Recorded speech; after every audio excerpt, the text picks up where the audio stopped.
Welcome back. ಇನ್ನು ರೇಣುಕಾಸ್ವಾಮಿ ಕೊಲೆ ಕೇಸ್ಗೆ ಪ್ರಭಾವಿಗಳು entry ಆಗ್ತಾ ಇದ್ದಾರೆ. ಅವತ್ತು ಕೂಡ ಈ ಕೇಸನ್ನು ಮುಚ್ಚಿ ಹಾಕೋದಕ್ಕೆ ಪ್ರಯತ್ನ ಪಟ್ಟಿದ್ರು. ಆದರೆ ಕಮಿಷನರ್ ದಯಾನಂದ್ ಭಾಳ ಸ್ಟ್ರಾಂಗ್ ಆಗಿ ನಿಂತರು. ಆಮೇಲೆ ಚಂದನ್ ಮತ್ತು ಗಿರೀಶ್ ಅವರು ಕೂಡ ಭಾಳ ಸ್ಟ್ರಾಂಗ್ ಆಗಿ ನಿಂತ ಕಾರಣಕ್ಕಾಗಿ ಏನು ಮಾಡೋಕ್ಕಾಗಲಿಲ್ಲ. ಮತ್ತು ಮುಖ್ಯಮಂತ್ರಿಗಳು ಕೂಡ ನೇರವಾಗಿ ಯಾವುದೇ ಇಂಟರ್ಫಿಯರ್ ಮಾಡಬಾರ್ದು, ಯಾರು ಕೂಡ ಈ ವಿಚಾರಕ್ಕೆ ಬರಬಾರ್ದು ಅಂತ ಹೇಳಿದರು. ಈಗ ಒಂದಂತ ಏನಾಗ್ತಾ ಇದೆ, ಸ್ಪೆಷಲ್ ಪಬ್ಲಿಕ್ ಪ್ರಾಸಿಕ್ಯೂಟರ್ ಅಂತ ಇದ್ದಾರೆ. ಅವರನ್ನು ಸರ್ಕಾರ ನಿಯೋಜನೆ ಮಾಡುತ್ತೆ. ಅವರ ಹೆಸರು ಪ್ರಸನ್ನ ಕುಮಾರ್ ಅಂತ. ಈ ಪ್ರಸನ್ನ ಕುಮಾರ್ ಅಂತ ಪಬ್ಲಿಕ್ ಪ್ರಾಸಿಕ್ಯೂಟರ್ ಇದ್ದಾರೆ. ಅವರು ಸರ್ಕಾರದ ಪರವಾಗಿ, ಅಂದರೆ ಈ ಪೊಲೀಸರ ಪರವಾಗಿ ವಾದ ಮಂಡಿಸ್ತಾ ಇದ್ದಾರೆ. ಪೊಲೀಸರ ಪರ ಅಂತಂದರೆ ಸರ್ಕಾರದ ಪರವಾಗಿ. ಇದೀಗ SPP ಬದಲಾವಣೆಗೆ ದೊಡ್ಡ ಮಟ್ಟದಲ್ಲಿ ಲಾಬಿ ಆಗ್ತಾ ಇದೆಯಂತೆ. ಇಲ್ಲ, ನೀವು ಹೆಂಗಾದರೂ ಮಾಡಿ ಅವರನ್ನು ಚೇಂಜ್ ಮಾಡಿ, ಅವರ ಬದಲಿಗೆ ಭಾನುಪ್ರಕಾಶ್ ಅಂತಿದ್ದಾರೆ, ಜಗದೀಶ್ ಅಂತಿದ್ದಾರೆ, ಅವರನ್ನು ನೇಮಕ ಮಾಡಿ. ಅಂದರೆ ನೋಡಿ ಎಷ್ಟು ಸೋಲ್ಬೇಕು ಅಂತ. ಸರ್ಕಾರ ಸೋಲ್ಬೇಕು, ದರ್ಶನ್ಗೇನು ಆಗಬಾರ್ದು. SPP ಪ್ರಸನ್ನ ಕುಮಾರ್ ಇದ್ದರೆ ಸೋಲು ಖಚಿತ. ಅಂದರೆ ದರ್ಶನ್ ಜೈಲು ಪಾಲಾಗೋದು ಖಚಿತ. ನೋಡಿ, ಇವರೇ SPP ಸ್ಪೆಷಲ್ ಪಬ್ಲಿಕ್ ಪ್ರಾಸಿಕ್ಯೂಟರ್. ಹೇಗೆ ನಾವು ಇಬ್ಬರು ಪೊಲೀಸ್ ಅಧಿಕಾರಿಗಳ ಬಗ್ಗೆ ACP DCP ಬಗ್ಗೆ ಹೇಳಿದ್ವೋ, ಹಾಗೆಯೇ ಹೇಗೆ ಪೊಲೀಸ್ ಕಮಿಷನರ್ ಬಗ್ಗೆ ಹೇಳಿದ್ವೋ, ಆಮೇಲೆ ಅದಾದ ನಂತರ ಹೇಗೆ ಮುಖ್ಯಮಂತ್ರಿಗಳು ಕೂಡ ಯಾವುದೇ ರೀತಿಯಲ್ಲಿ ತಲೆ ಆಗ್ತಾ ಇಲ್ಲ, ಕಾನೂನು ಪ್ರಕಾರ ಹೋಗಲಿ ಅಂತ ಹೇಳ್ತಾ ಇದ್ದಾರೋ, ಹಾಗೇನೇ ಇವರು ಕೂಡ SPP ಕೂಡ ವೆರಿ ಇಂಪಾರ್ಟೆಂಟ್. 5 ಜನ ಈ ಪಂಚಪಾಂಡವರಿಂದಾಗಿ ನಿಜವಾಗಲೂ ಈ ಅಧರ್ಮದ ನಾಶ ಆಗಬೇಕು. ಓಕೆ, ಈಗ ಪ್ರಸನ್ನ ಕುಮಾರ್ ಅವರನ್ನು ಚೇಂಜ್ ಮಾಡಿ ಅಂತ ನಡ್ಕೊಳಕ್ಕಾಗ್ತಾ ಇಲ್ಲ ಅವರಿಗೆ. ಇವರನ್ನು ಚೇಂಜ್ ಮಾಡಿಲ್ಲ ಅಂದರೆ ಜೈಲು ಊಟ ಫಿಕ್ಸ್ ಅಂತ ಗೊತ್ತಾಗ್ಬಿಟ್ಟಿದೆ ಅವರಿಗೆ. ಆಮೇಲೆ ಇವರು ಯಾರಿಗೂ ಕೇರ್ ಮಾಡುವಂಥವ್ರಲ್ಲ. ಇವರನ್ನು ನೀವು ದುಡ್ಡಿಂದೆಲ್ಲ ಅಳೆಯೋಕ್ಕಾಗಲ್ಲ ರೀ. ಈಗ ಸಂತೋಷ್ ಹೆಗಡೆ ನ್ಯಾಯಮೂರ್ತಿ ನಡಿ, ಈಗ ಶುರು ಮಾಡೋಣ. ಕೇಸರಿಯಿಂದ ಮನೋಲ್ಲಾಸ ಮನಸ್ಸು ಮತ್ತೇರಿ ಕುಣಿದಾಡಿದೆ ನೋಡು, ಮನಸ್ಸು ಮತ್ತೇರಿ ಕುಣಿದಾಡಿದೆ ನೋಡು. ಕ್ಷಣ ಕ್ಷಣವೂ ಆಚರಿಸಿ ಕೇಸರಿ ಹಬ್ಬ. ವಿಮಲ್ ಬಾಯಲ್ಲಿ ಹೇಳಿ ಕೇಸರಿ. ಸಂತೋಷ್ ಹೆಗಡೆ ಅವರೇ ಇದ್ರಲ್ಲ, ಇವ್ರ ಹತ್ರ ನೀವು ಕೋಟಿ ಇಟ್ಟರು ಕೂಡ ಅವ್ರು ಕೇರ್ ಮಾಡಲ್ಲ ಅದಕ್ಕೆ. ಯಾಕಂದರೆ ಅವರು ಈಗ ಸಂತೋಷ್ ಹೆಗಡೆ ಅವರೆಲ್ಲ, ಅವರ ತಂದೆ ಇವರೆಲ್ಲ ಸುಪ್ರೀಂ ಕೋರ್ಟ್ ಜಡ್ಜಾಗಿ ಕೆಲಸ ಮಾಡಿದಂಥವ್ರು, ಆಯಿತಾ. ಸೊ ಹಾಗಾಗಿ ಅವರಿಗೆಲ್ಲ ಇವರು ಕೂಡ ಸುಪ್ರೀಂ ಕೋರ್ಟ್ ಜಡ್ಜಾಗಿ ಕೆಲಸ ಮಾಡಿದಂಥವ್ರು. ಆಮೇಲೆ ಹುಟ್ಟಿನಿಂದ ಶ್ರೀಮಂತರವರು, ಇದನ್ನೆಲ್ಲ ತುಂಬ ನೋಡಿದ್ದಾರೆ. ಅದು ಒಂದು ಅದಿರ್ತದೆ, ಅವ್ರನ್ನೆಲ್ಲ ಮುಟ್ಟಕ್ಕಾಗಲ್ಲ. ಇಲ್ಲಾಂತಂದರೆ ಯಡಿಯೂರಪ್ಪನವರ ವಿಚಾರ ಬಂದಾಗ ಇಷ್ಟು ಕೋಟಿ ಕೊಡ್ತೀನಿ, ಆ ಕೇಸ್ ತೆಗೆದಾಕಿದ್ದು ಮಾಡಲಿಲ್ಲ.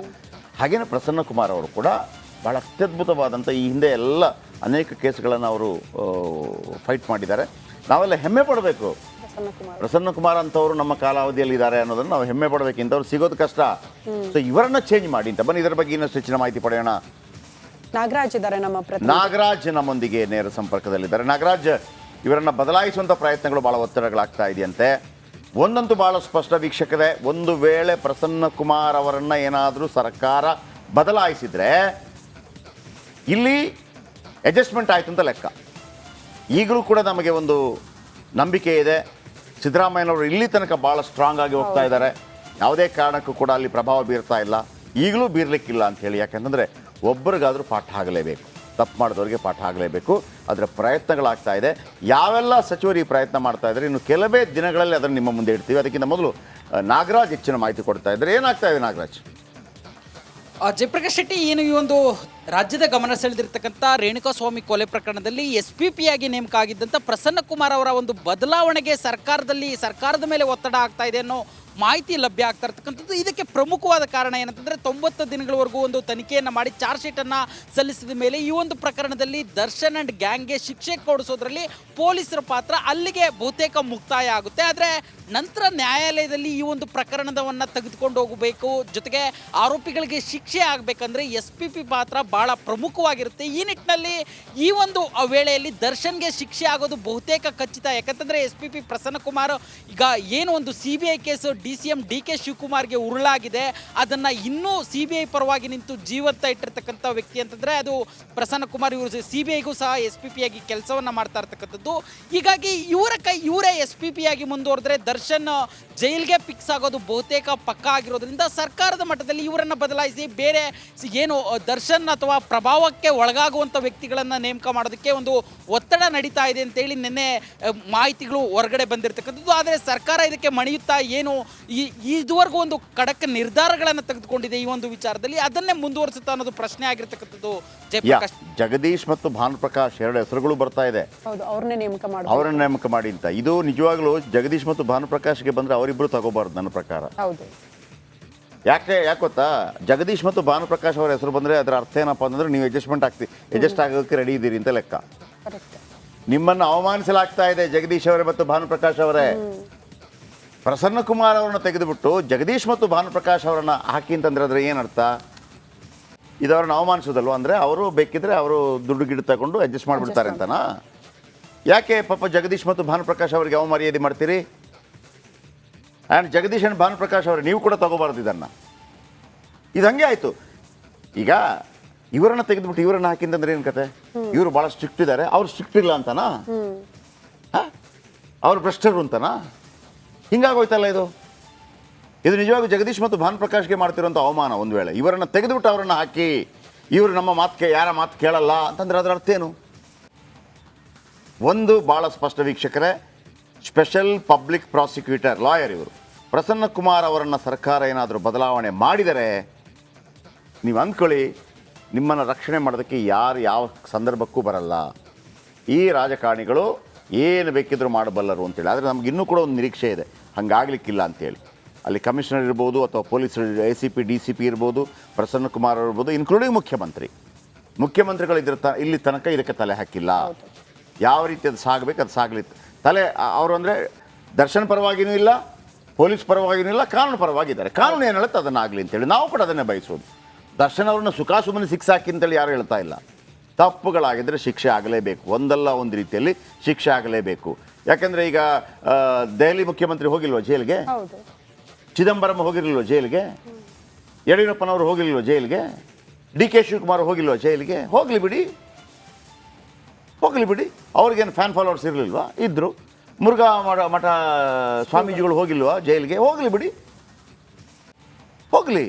ಅಲ್ಲೇನಾದರೂ ಗಲಾಟೆ ಆಗ್ಬಿಡುತ್ತಾ? ಮುರುಘಾ ಮಠ ಸ್ವಾಮೀಜಿಗಳು ಅವರ ಭಕ್ತರೆಲ್ಲ ಇಲ್ಲ ಹೋಗ್ಲಿಕ್ಕೆ ಬಿಡಬಾರ್ದು. ಇಲ್ಲ, ತಪ್ಪು ಮಾಡಿದರೆ ಹೋಗಲಿ ಅಂತಾರೆ ಎಲ್ಲರೂ ಕೂಡ. ಇಲ್ಲೋ ಅದನ್ನೇ ನಾವು ಕೇಳ್ತಿರೋದು. Thank you. ಓಕೆ, ಮುಂದಿನ ಸುದ್ದಿ ಹೋಗೋಣ. ರೇಣುಕಾಸ್ವಾಮಿ ಮರ್ಡರ್ ಕೇಸನ್ನ ಪೊಲೀಸರು ಸಖತ್ ಸೀರಿಯಸ್ ಆಗಿ ತೆಗೆದುಕೊಂಡಿದ್ದಾರೆ. ಪ್ರತಿಯೊಂದು ಸ್ಪಾಟ್ಗಳನ್ನ ಕೂಡ ಜಾಲಾಡ್ತಾ ಇರೋ ಖಾಕಿ ಟೀಮ್ ಭರ್ಜರಿ ಬೇಟೆಯಾಡ್ತಾ ಇದೆ. ಈಗ ಪೊಲೀಸರ ಕೈಗೆ ಸೇರಿರೋ ಒಂದೊಂದು ಸಾಕ್ಷ್ಯವೂ ಕೂಡ ಒಂದೊಂದು ಸತ್ಯವನ್ನ ತೆರೆದಿಡ್ತಾ ಇದೆ.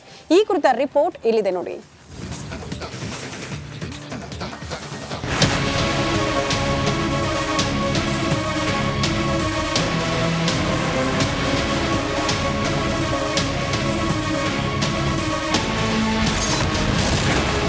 ಮರ್ಡರ್ ಕೇಸ್ನಲ್ಲಿ ಹೆಜ್ಜೆ ಹೆಜ್ಜೆಗೂ ಕ್ಲೂ.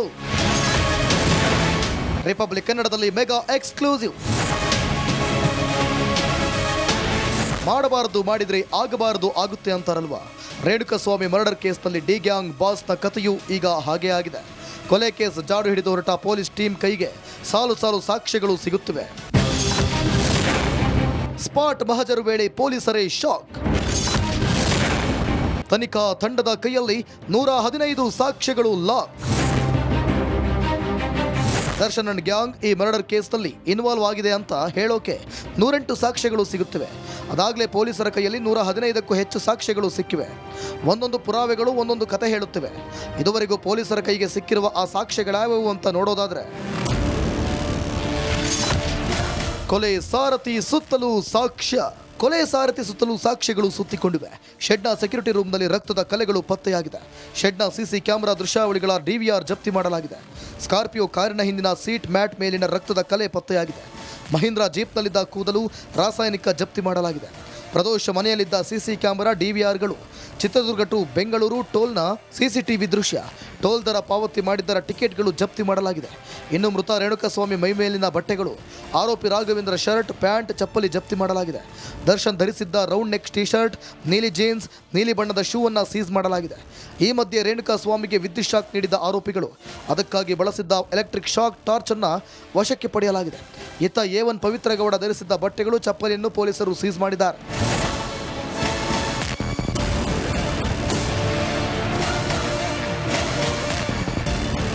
ಹೀಗೆ ಇದುವರೆಗೂ ಸಿಕ್ಕ ಸಾಕ್ಷಿಗಳೇ